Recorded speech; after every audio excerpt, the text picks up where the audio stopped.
Welcome back to Brett's Nerves Are on Fire. I'm Brett. This is Bingo. Oh, he's not going to get up from laying down.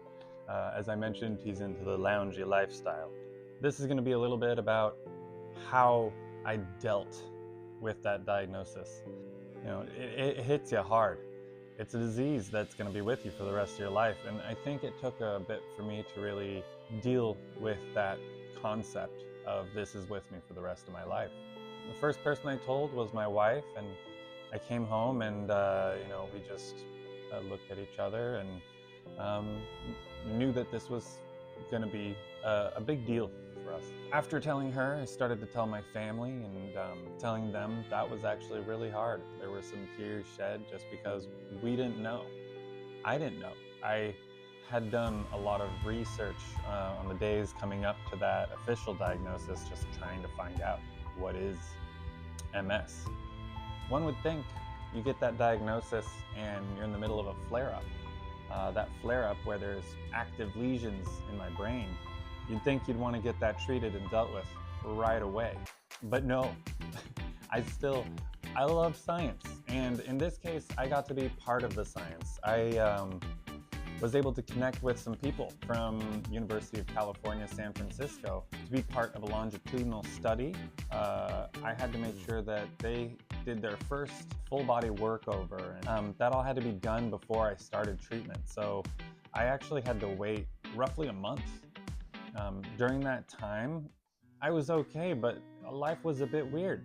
I had that double vision still in my eye. The ash taste in my mouth, it had subsided, but food didn't taste good anymore. And the exhaustion. I was tired. I had to become even more of a morning person.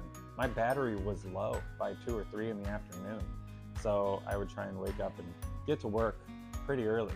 Still was able to get everything done. However, at the end of that month, starting the UCSF clinical trial, I now get 1 MRI a year, and that's so they can kind of keep track and see what's going on, and I just need to let them know how I'm doing.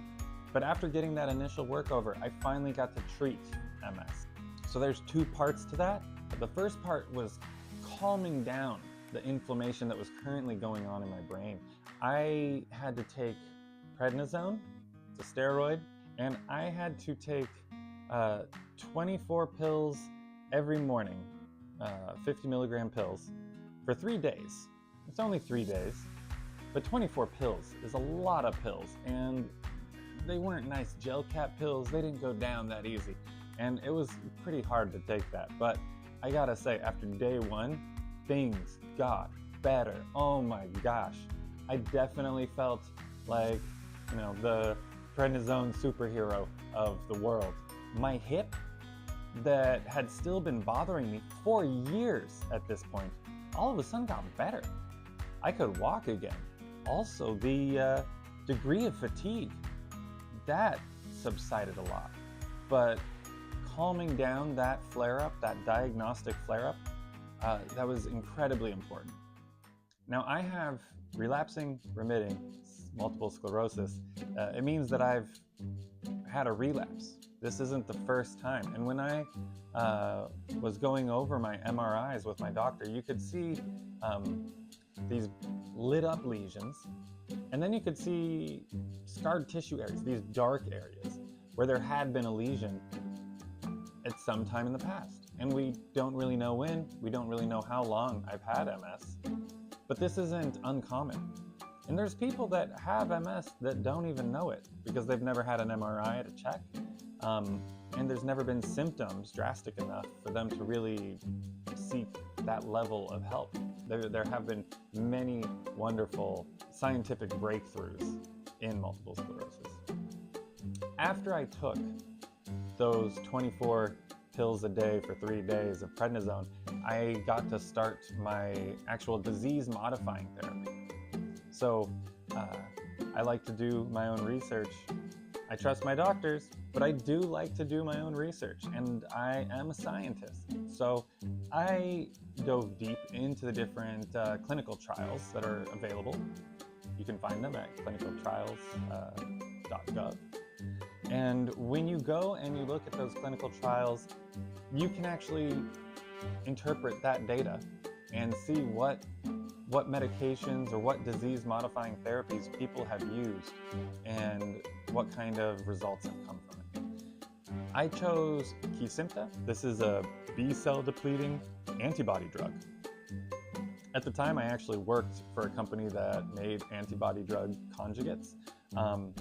This was familiar to me, but more than that, this had wonderful results. We're talking about no new lesions, no new relapses once people have started this medication. Is this a 100% thing? Of course not, but it was the best option out there.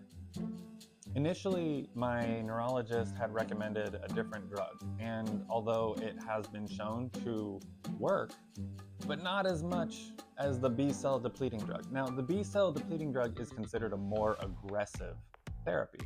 This gets rid of your B cells. These are a key component to your immune system.